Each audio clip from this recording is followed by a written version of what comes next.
నమస్కారం. Super news time ప్రారంభమైంది.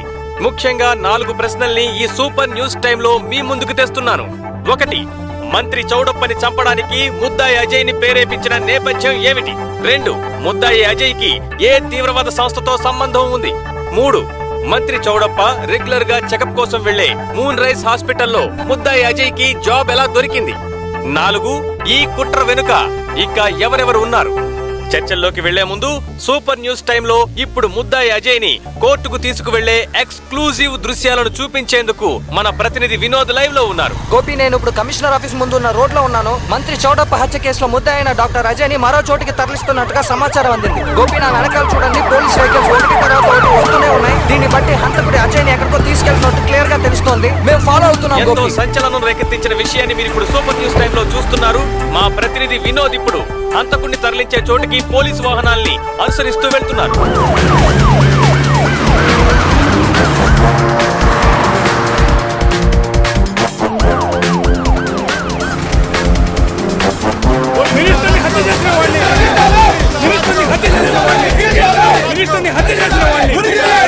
గోపి, హంతకుడు అజయ్ ని తీసుకెళ్తున్న పోలీస్ వాహనాలు ఇక్కడ రెస్టారెంట్ ముందు ఆగి ఉన్న దృశ్యాన్ని ఇప్పుడు మనం లైవ్ లో చూస్తున్నాం. ఈ రెస్టారెంట్ లోనే భోజనం చేస్తూ తన సహచరులతో మాట్లాడినట్టు పోలీసులు మనకి చెప్తున్నారు. వినోద్, దానికి ఆధారం ఏమిటి? ఆధారాలు ఎక్కడున్నాయి? హంతకుడు రెస్టారెంట్ లోనే హత్య చేయడానికి కుట్ర పన్నాడు అనడానికి పోలీసుల దగ్గర ప్రూఫ్స్ ఏమైనా ఉన్నాయా?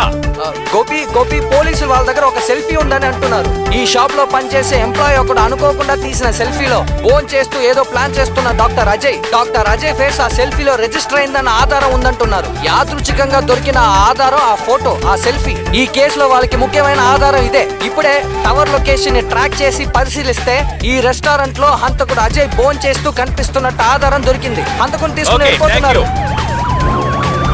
హంతకుడిని పోలీసులు రెస్టారెంట్ దగ్గరికి తీసుకొచ్చి కూడా మళ్ళీ తీసుకెళ్లిపోతున్నారు. అక్కడికి చేరిన పార్టీ సభ్యులు అతనికి వ్యతిరేకంగా హంగామా సృష్టిస్తున్నారు. దాంతో చేసేది లేక పోలీసులు ఈ చర్య తీసుకున్నట్టుగా భావిస్తున్నారు. దీని గురించి అడ్వకేట్ అజిత్ కుమార్ ని మనం అడిగి తెలుసుకుందాం. డాక్టర్ అజయ్ మీరేం చెప్పదలుచుకున్నారు? డాక్టర్ అజయ్ చెప్పండి. అడ్వకేట్ అజిత్ కుమార్, పోలీసులు ఎందుకని ఇలా వెనకడుగు వేశారని మీరు భావిస్తున్నారు? అది ఖచ్చితంగా పోలీసులు ముందు జాగ్రత్తే. సేఫ్టీని దృష్టిలో పెట్టుకుని ఇలాంటి చర్యలు తీసుకోవడం సహజమే. ఇలాంటి చర్యలు నేను ఇలా మధ్యలో అడ్డొస్తున్నందుకు తప్పుగా అనుకోకండి. ఏదో అన్నాడు, హంతకుడు ఏదో అన్నాడు, నాకు సరిగ్గా వినపడలేదు. వినోద్ అతను ఏమన్నాడు అది క్లియర్ గా లేదు. క్లారిఫై, దాన్ని రీప్లే చేయండి ప్లీజ్. మిస్టర్ అజయ్ ని ఇక్కడ 10వ అంతస్తుకు తీసుకొచ్చారు. ఈ ఫ్లాట్ లోనే డాక్టర్ అజయ్ మంత్రి చౌడప్పను అతి దారుణంగా హత్య చేయాలని ప్లాన్ చేసినట్టు తెలుస్తోంది. నాకేం తెలియదు బ్రదర్, వాళ్ళే కావాలని నన్ను ఇరికించారు.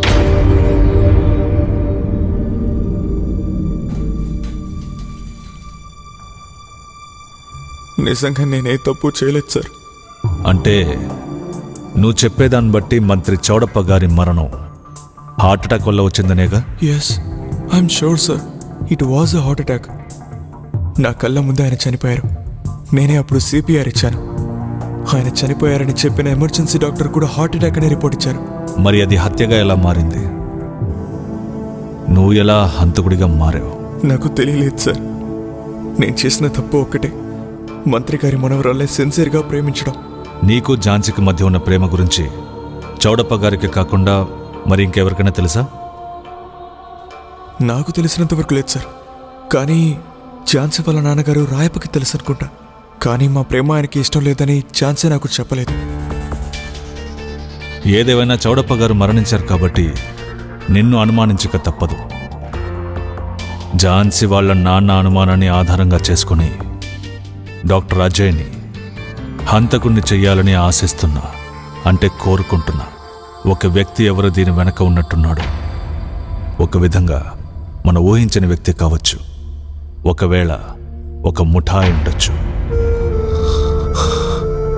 లేదు సార్, ఇక నేను తప్పించుకోలేను. ఇది మాత్రం నిజం. సాక్ష్యాలన్నీ చాలా స్ట్రాంగ్గా ఉన్నాయి. ఈ కేసులో నుంచి తప్పించడానికి నా అన్న వాళ్ళు నాకెవరూ లేరు sir.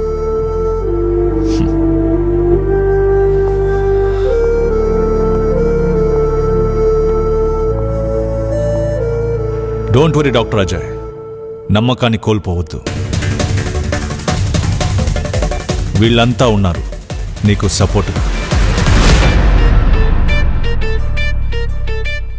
And now, I'm also in the scheme.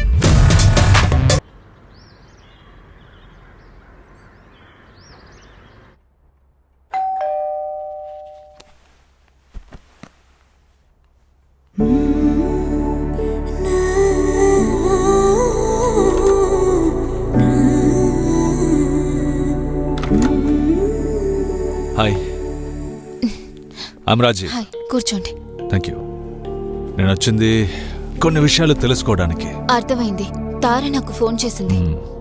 నేను అజయ్ని కలిసి వచ్చాను. సార్, అజయ్ చెప్పిందంతా నిజమే. మా ఇద్దరి మధ్య ఉన్న ప్రేమ విషయంలో మా నాన్నకు కానీ తాతయ్య కానీ ఎలాంటి కోపం లేదు. కరెక్ట్గా ఆలోచించి చెప్పు. నిజంగా వాళ్ళకి కోపం లేదా, లేక నువ్వు దాన్ని బయట పెట్టడానికి ఇష్టపడటం లేదు? సార్, అలాంటిదేం లేదు. నాకు మా నాన్నకి మధ్య మామూలు ఫాదర్ డాటర్ రిలేషన్షిప్ కన్నా అంతకు మించిన అనుబంధమే ఉంది. నిజంగా మా నాన్నకి ఈ విషయంలో ఇష్టం లేకపోతే ఖచ్చితంగా నాతో చెప్పేవారు. అలాగైతే పోలీసులు ఆరోపిస్తున్నట్టు మీ తాతగారు చనిపోవడానికి కారణం డాక్టర్ అజయ్ అయి ఉంటాడని మీ అనుమానమా? లేదు, అజయ్ ఎన్నటికీ అలాంటి పని చేయడు. అజయ్ని ఎవరో ట్రాప్ చేసినట్టున్నారు. కొన్ని నిజాలు అలాగే ఉంటాయి. తెలుసుకోవడానికి మనకు కొంచెం టైం పడుతుంది. తెలిసాక తెలియకుండా ఉంటేనే బాగుంటుందనిపిస్తుంది. డాక్టర్ అజయ్ నిరపరాధిని నువ్వు నమ్ముతున్నట్టయితే, అతను విడుదలవ్వాలని నువ్వు కోరుకుంటుంటే, అందుకు ఏదైనా చేయగలిగింది నువ్వు మాత్రమే. అంతకుముందు కొన్ని నిజాలు నువ్వు తెలుసుకోవాలి.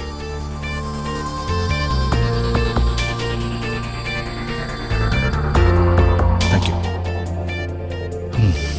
మీరందరూ అనుకుంటున్నట్టుగా డాక్టర్ అజయ్ కేసుని విచారించడానికి వచ్చిన పోలీస్ ఆఫీసర్ని కాను నేను. నిజానికి నేను వేరే కేసు విషయంగా ఇక్కడికి వచ్చాను. దాదాపు 6 నెలల క్రితం స్టార్ట్ అయిన జర్నీ ఇది. ఆ సమయంలో వైజాగ్ వ్యాలీకి దగ్గరలో ఉన్న ఒక అడవిలో ఆదివాసులకు సంబంధించిన ఒక కేసు దర్యాప్తు గురించి వెళ్లాల్సి వచ్చింది.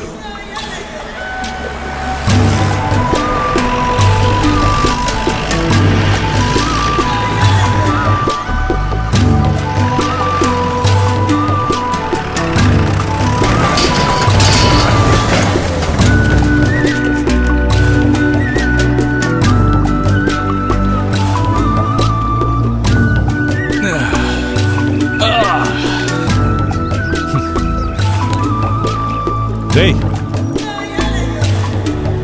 రేయ్ లేరా! అయ్యో, నీళ్ళు!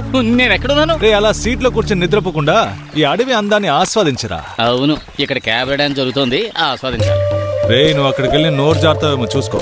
మనం ఇక్కడ పక్షుల గురించి తెలుసుకోవడానికి వచ్చిన పక్షుల పరిశోధకులు. అర్థమైందా? అదేంటి సార్, మనం కేసు కోసం వచ్చిన పోలీసులం కదా. హలో వెంకటేశ్వరరావు, చెప్పండి సార్. ఇది అడవి కదా. అవును సార్. ఇక్కడ ఉన్న వాళ్ళు ఆదివాసులు కాదని ఎవరన్నారు? మనం పోలీసులు అని తెలిస్తే వాళ్ళు భయపడతారు. అవునా? దాంతో ఈ కేసులో మనకి ఎవరు సహకరించరు. ఓహో. అందువల్ల ప్రేమగా మాట్లాడి మన పనిని మనం చేసుకోవాలి. నీకు ఈ విషయం అర్థమైంది కదా? ఓ, మనం పోలీసులు అని చెప్పుకుని గర్వపడే రోజులు ఎప్పుడు పోయాయి. పక్షుల పరిశోధకులు అంట. ఈయనకేమన్నా పిచ్చా? ఏమన్నా? లేదు సార్, నేనేం అనలేదు. మీరు అన్నట్టు చేద్దాం. స్టైల్ గా కళ్ళజోడు పెట్టుకుంటే ఈయన పెద్ద మెగాస్టార్ అయిపోతాడా? ఏంటి గుణుగుతున్నావు? నేనేమీ గొడవలేదు. 2 డమ్మీలు కావాలి సార్. ఈ దగ్గరలోనే మన్యంపులి ఇల్లు, రండి పరిచయం చేస్తాను. నువ్వు ఇంకా ఆ సినిమాని మర్చిపోలేదా? బండి నెమ్మదిగా పోనివ్వండి సార్, లేకపోతే నీళ్ళలో మునిగిపోతాం. ఓర్ మొయిరా, కౌంటర్లు ఇవ్వడానికి ఏం తక్కువ లేదు. మీరు మాత్రం తక్కువ.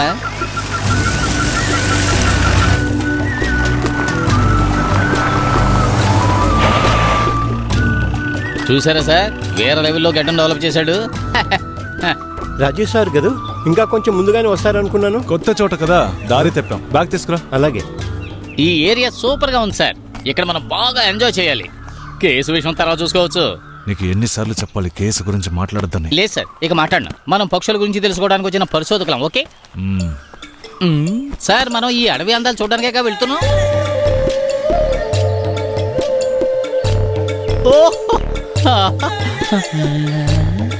ఏదైనా ఛాన్స్ ఉందా? చూస్తుంటే ఛాన్స్ ఉందనిపిస్తోంది. ఈ రోజు అదృష్టం బాగున్నట్టుంది. అవునా? నేను చూస్తాను. దీన్ని పట్టుకో. ఎలా ఉన్నారు సార్? ఏంట్రా ఇది? అడవి అందాలు సారు, మీరేగా అందాల్ని ఆస్వాదించమన్నారు. ఇలా ఇవ్వండి, నేను చూస్తాను. చాలే.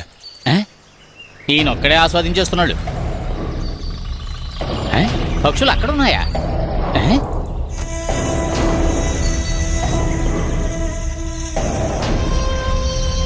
ఏం చూస్తున్నారు సారు? ఒకసారి కెమెరా ఇవ్వు. ఆ, ఆ. ఆ?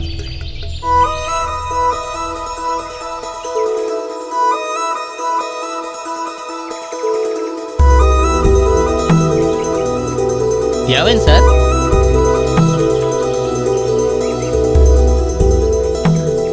ఆ?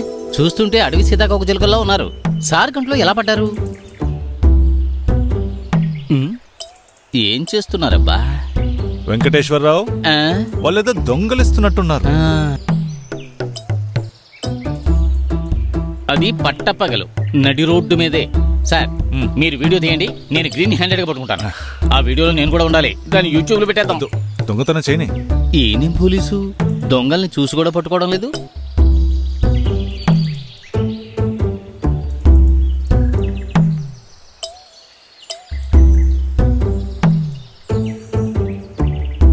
హ, వెళ్ళిపోయారు. ఏక దొరకరు. నువ్వు రారా.